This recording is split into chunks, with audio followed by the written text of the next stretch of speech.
Zoti Ministër, sot ndjejmë detyrimin moral të ngrejmë zërin kundër një katastrofe ekologjike të heshtur që po ndodh përballë një neglizhence të plot institucionale.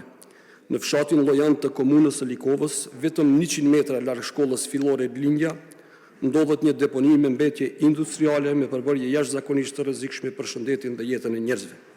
Në këtë deponi gjenden rreth 15.000 tonë mbetje, të cilat përmbajnë arsen me përqindje alarmante për 35 deri në 50%, si dhe metale të tjera toksike si antimon dhe krom.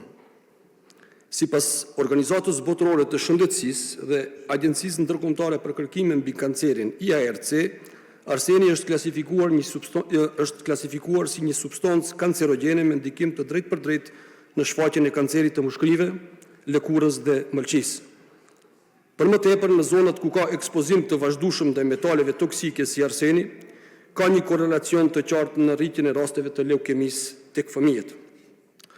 Zoti Ministër, këtë mund ta llogarisim si hipokrizi institucionale apo heshtje e qëllimshme. Ironikisht, ky skandal mjedisor po ndodh në kohën ku vazhdimisht këtë digaster kanë udhëhequr ministra shqiptar në qeverinë e Republikës së Maqedonisë së Veriut. Edhe më tronditës është fakti se në njëjtën komunë jeton një tjetër zëvendës kryeministër, i cili hesht përballë rrezikut që i kanoset bashkëqytetarëve të tij.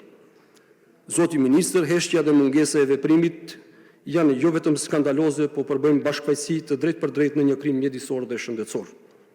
Zoti Ministër, kërkesat e qytetarëve janë të qartë dhe të panegocueshme. Kërkojmë që zonat përreth deponisë së Llojanit të shpallen zona me rrezik të lartë mjedisor dhe të ndërmerren pavonesë masa konkrete. Pyetja ime është më sa vijon. Zoti Ministër, a kemi ndërmend të bëni largimin e plot dhe të sigurt të mbetjeve toksike në mbikëqyrjen profesionale dhe transparente sipas standardeve ndërkombëtare?